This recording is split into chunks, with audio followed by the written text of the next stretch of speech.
Vamos iniciar com uma palavra de oração, vamos clamar ao nosso Deus. Deus Santo, Deus Poderoso, nós te louvamos, Pai, rendemos glórias a Ti pelas bênçãos que o Senhor tem derramado sobre a nossa vida. Muito obrigado, Pai, porque o Senhor está conosco, o Senhor sempre está do nosso lado. O Senhor tem nos fortalecido, Pai, diante das dificuldades, diante dos problemas que nós enfrentamos. E rendemos glórias ao Senhor, Pai, porque o Senhor é um Deus verdadeiro, vivo, presente, é um Deus soberano, Pai, que está acima de todos os problemas que possam assolar a nossa vida. Muito obrigado, Pai, porque o nosso coração pode confiar em Ti, pode descansar no Senhor, um Deus todo-poderoso, Criador dos céus e da terra, daquele que governa perfeitamente, Pai, no seu alto e sublime trono. Te louvamos, Pai, porque a Sua santidade, Pai, é incomparável.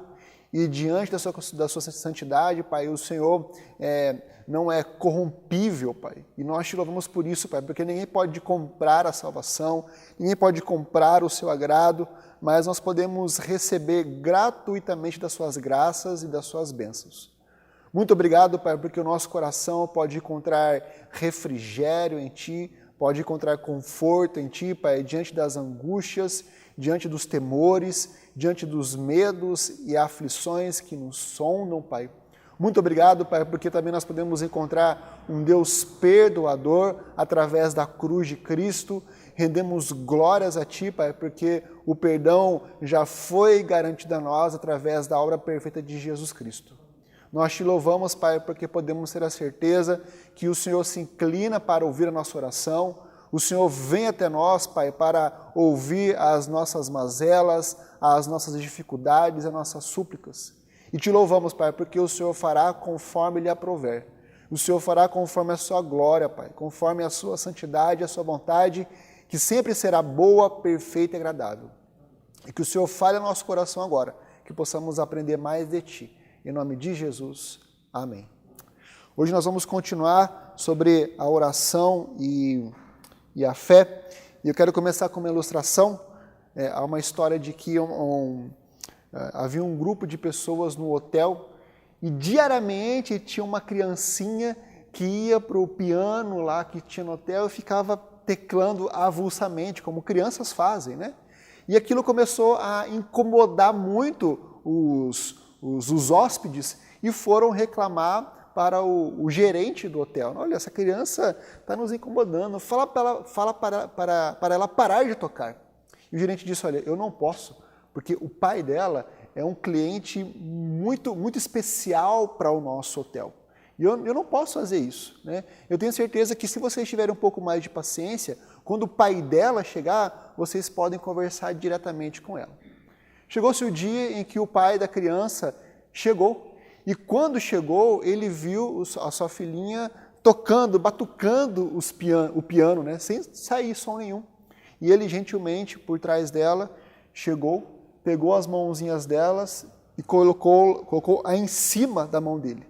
E ele, majestosamente, começou a tocar uma música no piano de forma linda, perfeita.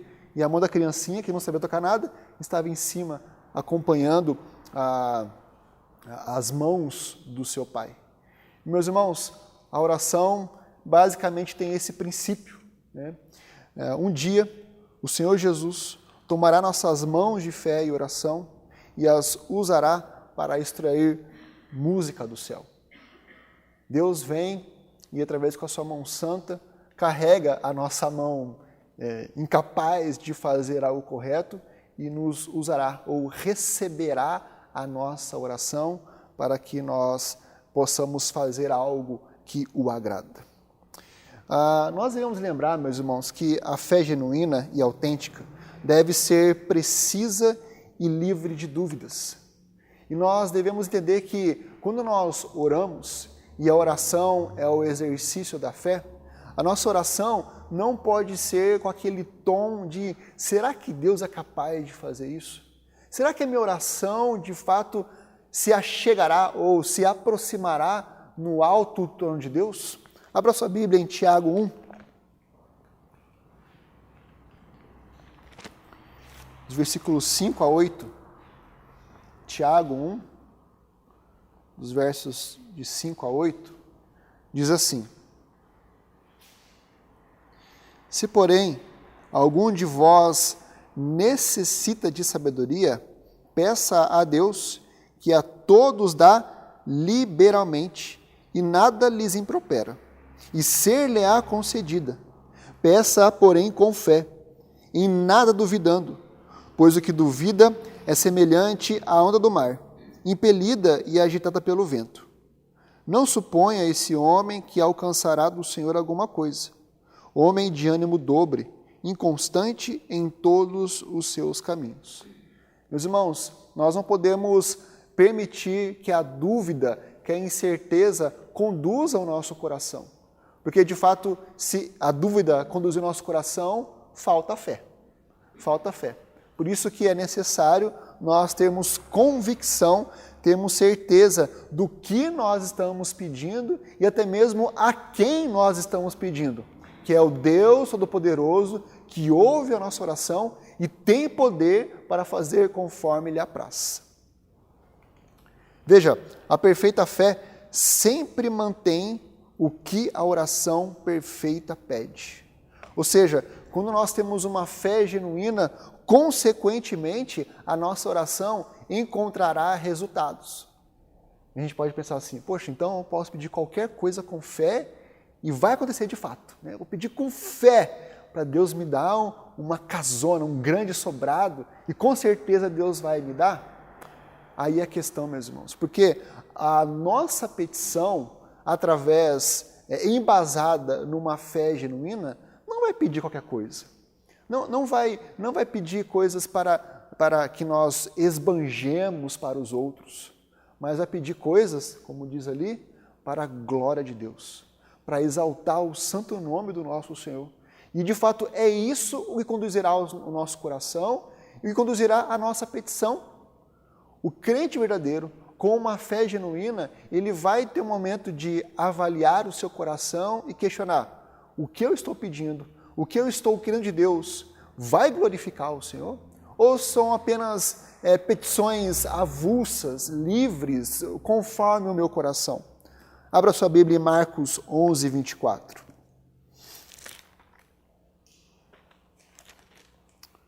Diz assim: por isso, vos digo que tudo quanto em oração pedirdes, credes que recebereis, e será assim convosco. E veja que essa petição não é uma petição apenas para esbanjar aquilo que nós queremos. E nós também devemos lembrar que em João 14, 13, há um princípio de que nós devemos pedir tudo em nome de Jesus Cristo. Bom, se nós passarmos por este crivo, será que Jesus Cristo pediria a Deus tudo o que nós pedimos? Será que Jesus Cristo se chegaria ao Senhor Deus e solicitaria tudo aquilo que normalmente nós solicitamos em nossas orações? E, de fato, esse é um crivo bom para saber que aquilo que nós estamos pedindo com uma fé genuína, estamos pedindo com uma oração perfeita para recebermos, e tudo isso é para a glória de Deus. Então, esses crivos vêm nos conduzir para que tenhamos uma oração correta, uma oração sincera. Um exemplo disso é a própria oração de Jesus Cristo no Getsemane, quando de fato ele apresentou um pedido, mas veja que o seu pedido não foi limitado apenas à vontade dele. Ele disse: Senhor, se possível, passa de mim esse cálice. O que ele estava clamando aqui, meus irmãos? Ele estava pedindo para que Deus o livrasse da cruz. Ele estava pedindo para que Deus não desse meios para que ele não fosse crucificado, para que ele não sofresse aquilo que ele tinha plena consciência do que sofreria. Mas veja que sua oração não termina aí. Ele diz: mas seja o que tu queres. Ele entrega todo aquilo que ele clamou nas mãos de Deus. E acredita que, de fato, a condução de Deus com certeza será melhor do que a vontade dele. Veja, a nossa principal preocupação é com a fé que temos. Nós temos que avaliar se a nossa fé é uma fé genuína, se a nossa fé é uma fé desenvolvida, se a nossa fé é uma fé embasada em Deus, não na nossa força, no nosso querer. E nós precisamos avaliar que tipo de fé que nós temos. Qual o nível de fé que nós temos? Será que nós temos uma fé duvidosa, uma fé mediana, uma fé que constantemente sofre interferências de questões que estão ao nosso redor? Ou de fato é uma fé genuína, que está embasada, que confia plenamente na palavra de Deus, na voz de Deus e nas promessas de Deus? Qual que é o nível da nossa fé? E nós devemos entender, meus irmãos, que a fé não é algo vago, não é algo indefinido, não é algo sombrio, mas ela deve ser mais do que uma crença abstrata, uma crença, no cara lá de cima, que ele vai me dar alguma coisa. Mais do que isso, meus irmãos, mas ela deve estar embasada na capacidade de Deus em agir por nós. Porque se nós não confiarmos que Deus pode vir nos socorrer conforme a sua vontade, a nossa fé não está tão firme, não está tão fixada, enraizada na verdade. Nossa fé precisa desenvolver, precisa progredir na verdade. Por isso que a fé não é uma crença abstrata na palavra de Deus, nem uma espécie de mera convicção mental, nem um simples consentimento do intelecto e da vontade, nem é uma aceitação passiva dos fatos, e sim sagrada e completa. Veja, meus irmãos, a fé não é uma perspectiva de que eu creio porque a palavra de Deus diz, e somente joga isso. Não, meus irmãos, o crer em Deus é um trabalhar da palavra em nosso coração. A fé também não é uma espécie de mera convicção mental, ou seja, eu vi racionalmente que a fé é o que eu devo ter, que eu devo desenvolver. Não, meus irmãos, porque a fé não se desenvolve apenas no crivo mental, intelectual, mas a fé refere-se a algo sobrenatural, porque a fé é convicção, é certeza do quê? De fatos que ainda vão acontecer, de promessas futuras, daquilo que nós não vemos, que é Deus. A fé não é um simples consentimento do intelecto da vontade, né? Não é porque eu preciso, porque eu quero, porque eu desejo, é que eu vou ter uma fé. Não, meus irmãos. E nem é uma aceitação passiva dos fatos, ou seja, o seu pastor mandou você ter fé e você vai ter fé. Não, meus irmãos. A fé é uma fé genuína, ela é sagrada e completa. Por isso que a fé é uma operação de Deus, uma iluminação divina. A fé, meus irmãos, não é algo que nós produzimos de nós mesmos. Não é algo que a gente vai se esforçando, se empenhando, se dedicando, se exercitando, e a fé começa a germinar, a crescer, a brotar em nosso coração, a desenvolver, até se tornar uma fé poderosa. Não, meus irmãos. Conforme Efésios 2, versículo 6 a 8, nós vemos que a fé é o que de Deus em nossa vida? É um dom de Deus. É Deus que concede isso em nosso coração. É Deus que coloca em nós a nossa capacidade de crer nele. Por isso que a fé é uma operação divina. Vem de Deus. É uma energia implantada pela palavra de Deus e pelo Espírito na alma humana. Nós teremos fé a partir da pregação da palavra de Deus. É a palavra de Deus que vai, vamos dizer assim, ativar a ação de Deus sobre a nossa vida, porque a fé vem a partir da salvação. A fé vem a partir do nosso entendimento que nós devemos nos arrepender dos nossos pecados e crer em Jesus Cristo como nosso único Senhor e Salvador, conforme Marcos 1,15.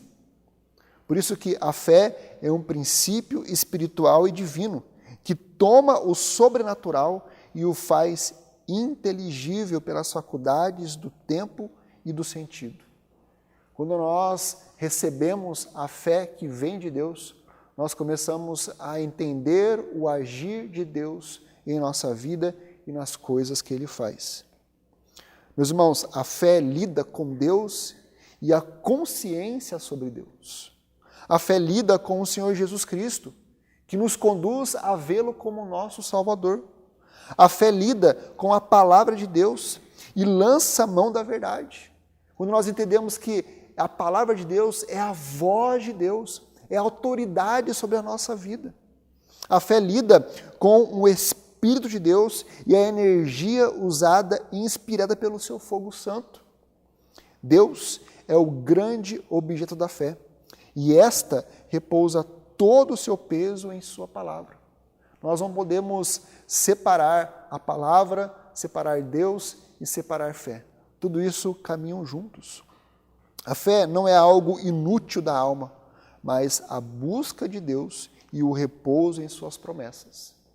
E é de fato a fé que nos conduz a descansar naquilo que nós encontramos como voz de Deus que está em sua palavra.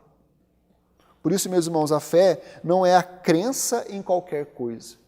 E nós devemos entender que a fé não é como o popular diz, eu tenho fé que amanhã vai ser um bom dia. Eu tenho fé que amanhã vai chover. Eu tenho fé que amanhã vai refrescar. Não é essa perspectiva de fé, que não é uma fé verdadeira. Mas a fé se refere em crer em Deus, em confiar no Senhor, em descansar nele e em ver na sua palavra como uma autoridade suprema sobre a nossa vida. Isso sim é uma fé genuína. E é interessante que a partir de uma fé genuína, quando nós descansamos nas suas promessas, quando nós confiamos no nosso Senhor e Salvador, quando nós confiamos na sua palavra, a nossa vida vai ser conduzida a partir disso, seja qual for a situação em que nós passarmos. Por exemplo, abra sua Bíblia em Hebreus 11.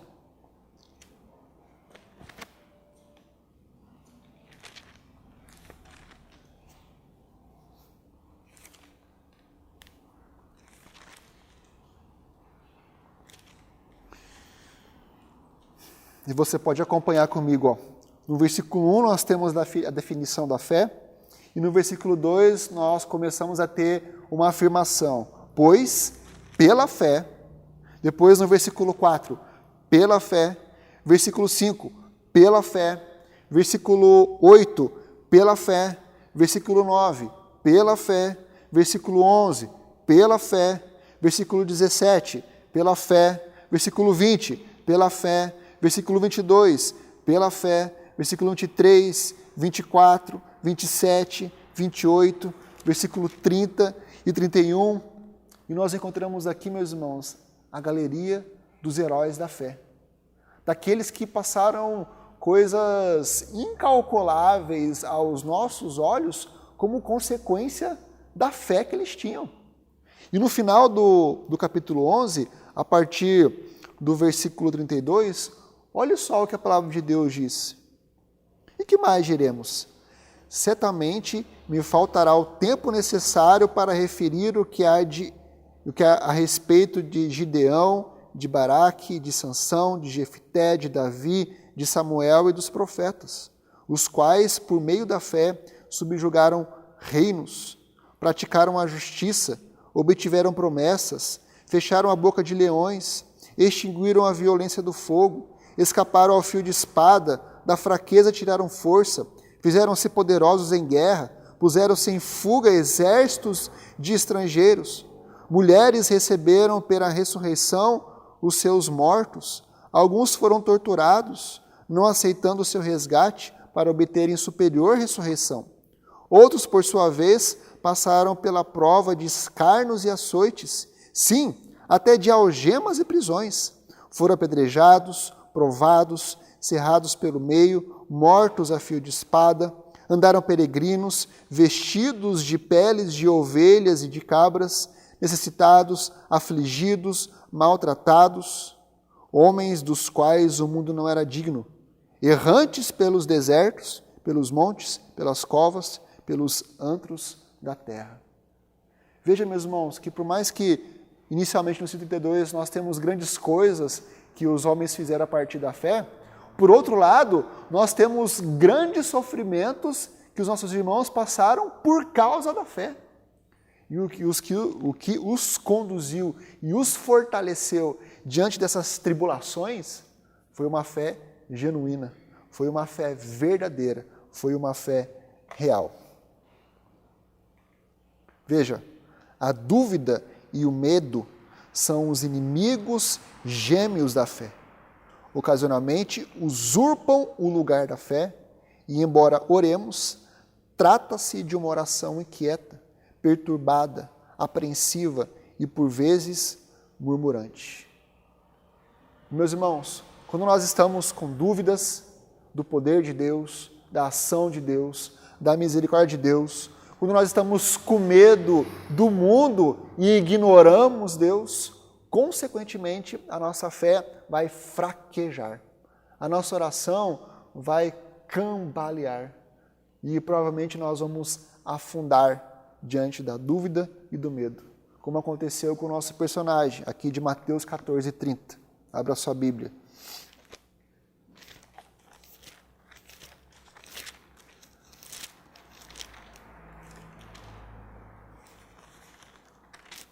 E diz assim: reparando, porém, na força do vento, teve medo, e começando a submergir, gritou: salva-me, Senhor. Pedro, contemplando a presença de Jesus Cristo, tirou o seu olhar do seu Salvador e começou a perceber quão grandes ondas estavam ao seu lado, quão grande tempestade estava assolando o mar, e aquilo conduziu seu coração para distante do Senhor. Como consequência disso, o seu medo, o seu pavor, retirou a sua fé e fez com que ele começasse a afundar. A fé simples e confiante, vivida dia a dia, cujo fardo é levado a Deus, a cada hora do dia dissipará o medo, afastará a apreensão e livrará a pessoa da dúvida.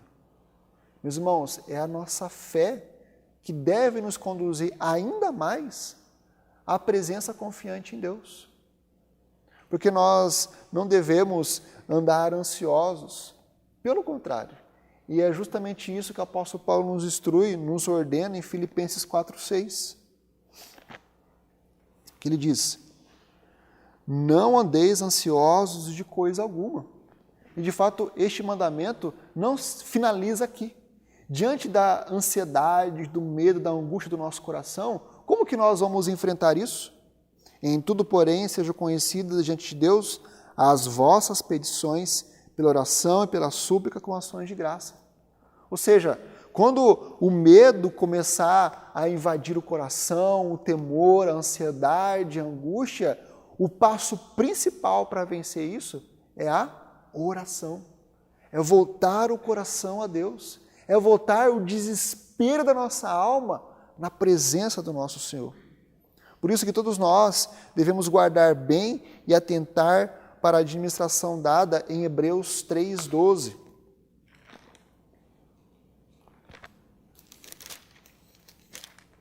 Diz assim: tende cuidado, irmãos, jamais aconteça haver em qualquer de vós perverso coração de incredulidade que vos afaste do Deus vivo.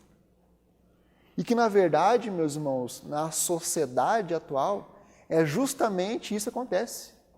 A incredulidade, a nossa capacidade de confiar em Deus, nos distancia de Deus.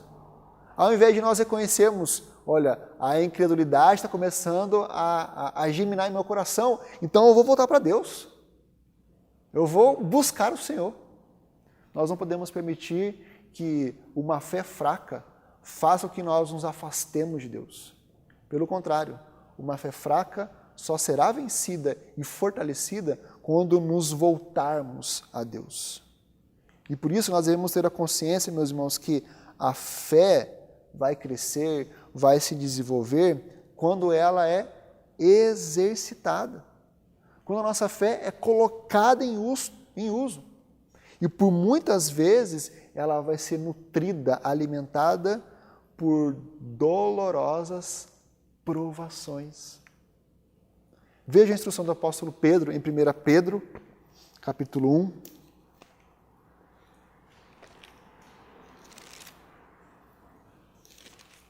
Versículos 6 e 7.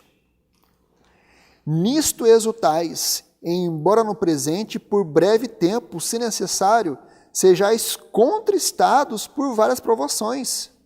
Qual o objetivo disso? Para que, uma vez confirmado o valor da vossa fé, muito mais preciosa do que ouro perecível, mesmo apurado por fogo, redunde em louvor, glória, honra na revelação de Jesus Cristo. Ou seja, a provação, as dificuldades, vem justamente para desenvolver a nossa fé, vem para purificar a nossa fé, vem para nos fortalecer cada vez mais no crer em Jesus Cristo.